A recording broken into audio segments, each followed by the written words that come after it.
सवाल उठता है कि हमारे देश में जहां पर सेना का जो सम्मान है वो सर्वोच्च है, जहां पर बार बार पूरा देश कृतज्ञता स्पष्ट करता है, जहां पर जब छुट्टियां कैंसिल हुई और जब सैनिक अपने अपने बेस पे जा रहे थे तो उनको इस देश के आम नागरिक पानी पिला रहे हैं, उनके ऊपर पुष्पों की वर्षा कर रहे हैं। बीजेपी ऐसा क्यों करती है?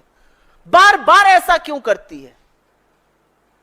जिस ऑफिसर को देख के इस देश की आधी आबादी और बाकी सब लोगों का सीना गर्व से तन जाता है, उसके लिए इतनी नीच बात क्यों कहते हैं बीजेपी के लोग? जिस सेना के चलते हमारा गर्व से सिर ऊंचा रहता है, हमारा इकबाल बुलंद रहता है, उस सेना को कहना कि वो चरण में नतमस्तक है मोदी जी के, ऐसा वो क्यों करते हैं? क्योंकि बीजेपी की रगों में बलिदान का नहीं, मुखबिरी का खून है। क्योंकि बीजेपी बार बार सेना का अपमान इसलिए करती है क्योंकि बीजेपी ने आजादी के आंदोलन में कोई भूमिका नहीं निभाई थी, कोई बलिदान नहीं दिया था। बीजेपी ऐसा इसलिए करती है क्योंकि उन्होंने मोदी जी से सीखा है। खुद मोदी जी भी तो कहते थे कि एक व्यापारी के अंदर एक सैनिक से ज्यादा साहस है, और आज वही बात उनकी पार्टी और उनके लोग बार बार दोहरा रहे हैं।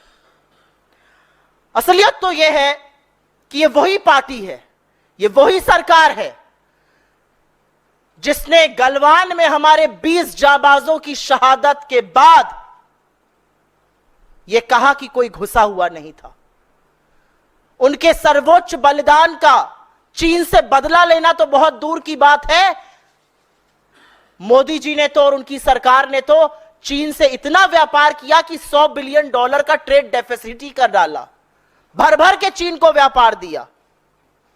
लेकिन अब जो दो वक्तव्य हमने सुने, एक जगदीश देवड़ा उप मुख्यमंत्री जो कहते हैं कि भारतीय सेना और हर सैनिक नरेंद्र मोदी के चरणों में नतमस्तक है, और दूसरी जो महाजलील और जाहिल बात मंत्री विजय शाह ने कही है, इससे पानी सिर के ऊपर जा चुका है। और यह देश अपनी सेना का अपमान, अपनी सेना का तिरस्कार होते हुए देखकर मूक दर्शक नहीं बने रहेगा। हम मूक दर्शक बनने को कतई तैयार नहीं है। और मेरी इस मंच से एक मांग है, अगर नरेंद्र मोदी जी के मन में सेना के लिए लेश मात्र भी इज्जत है, रंच मात्र भी सम्मान है, तो वो तुरंत इन दोनों लोगों को बर्खास्त करें, इनको तुरंत मार्चिंग ऑर्डर्स दिए जाए, इनको सरकार में बने रहने का कोई हक नहीं है, वरना इसको नरेंद्र मोदी जी की मौन स्वीकृति और उनका पूरा पूरा संरक्षण माना जाएगा।